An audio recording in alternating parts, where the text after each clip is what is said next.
Sir, గత సోమవారం రోజున మీ ఎంపీడీఓ ఆఫీసులో టైపిస్ట్గా చేస్తున్నటువంటి తుర్పాటి సప్న గారు మీ మీద కలెక్టర్ గారికి కంప్లైంట్ చేయడం జరిగింది సార్. ఆ విషయంలో మీరు ఆమెను ఉద్యోగరీత్యా లంచం డబ్బులు ఇస్తేనే మీకు జీతం ఇస్తాము, మీకు డ్యూటీ చేయడానికి వీలుంటుందనే ఉద్దేశం మీద మీరు ఆమెని చాలా వరకు మీ యొక్క ఛాంబర్లోకి పిలిచి కూడా ఆమెను శారీరకంగా, ఆర్థికంగా, ఉద్యోగరీత్యా కూడా ఇబ్బంది పెడుతున్నారు అనేది ఆమె మీ మీద చేసినటువంటి కంప్లైంట్ సార్. దీనికి మీరు మీ స్పందన ఏంటి, మీరు ఇవ్వాల్సిన వివరణ ఏంటి సార్, చెప్పండి సార్. నేను ఇక్కడ జాయిన్ అయ్యి ఎంపీడీఓగా 4 సంవత్సరాలు పూర్తయింది. అమ్మాయి స్వప్న టైపిస్టు, మా కార్యాలయ టైపిస్టు 2022 జనవరిలో 317 జీవో ద్వారా జనగామ నుంచి ఇక్కడికి రావడం జరిగింది. అప్పటి వరకు టైపిస్ట్ పోస్ట్ ఇక్కడ లేకుండా ఉండే. నాకు జిల్లా వాళ్ళు మీకు టైపిస్టు ఇస్తున్నాము, మంచి పోస్టు నిండుతుంది, పని చేయించుకోమన్నారు. కానీ జాయిన్ అయిన మొదటి రోజు నుంచి అమ్మాయికి ఎటువంటి పని రాదు. అమ్మాయి నీకు చిన్న వయసు, పని నేర్చుకో అని చెప్పేసి నేను చెప్పడము. ఆ తర్వాత సరే నేర్చుకో అంటే పదే పదే నేను చెప్పడము.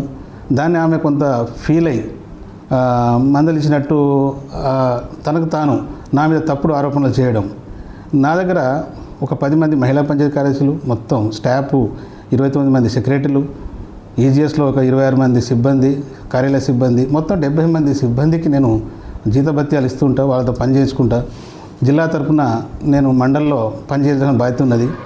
ఏ రికార్డింగ్ ఫైల్ అయినా, పెన్షన్ కానివ్వండి, లేకుంటే ఇందిరామ ఇల్లు కానివ్వండి, టైపిస్ట్ పోస్ట్ చాలా కీలకం. అమ్మ నీకు బోలెట్ సర్వీస్ ఉంది.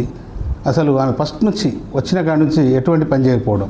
ఈ విషయం నేను మా జిల్లా పై అధికారులకు, జిల్లా పరిషత్ సిఓ గారి కూడా రాతపూర్వకంగా ఫిర్యాదు చేయడం జరిగింది. వారు కూడా మా అందరిని పిలిపించి ఏం జరుగుతుందో దీనికంటే ముందే విచారించడం జరిగింది. వారు కూడా ఈమెకి పని రాదమ్మా, నువ్వు నేర్చుకోవాలి, సార్ చెప్పేది కరెక్టే, మండలంలో టైపిస్టే మొత్తం కీలకము, ఎవరి సెక్షన్ వాళ్ళు పనిచేయాలి, ఇక్కడ చేయకపోవడం వల్ల కొంత ఇబ్బంది అవుతుందని గ్రహించి వారు కూడా మందలించిన ఈ విషయం పై అధికారుల దృష్టిలో కూడా ఉన్నది. నేను ఇక్కడ గత 4 సంవత్సరాలు పనిచేస్తున్నా.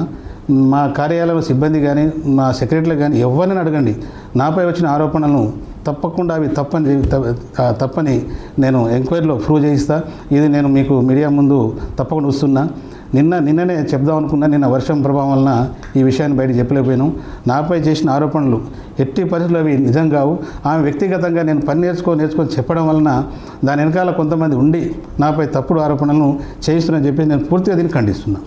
సార్, ఇంకొక విషయం సార్, మీకు డబ్బులు ఇస్తున్నట్టుగా మీ సీనియర్ అసిస్టెంట్ కానీ, మీ యొక్క పర్సనల్ డ్రైవర్ అనుకుంటా, అతను కూడా మేము డబ్బులు ఇచ్చానని ఆమె స్క్రీన్ షాట్లు పెట్టడం జరిగింది సార్. దీని మీద మీ స్పందన?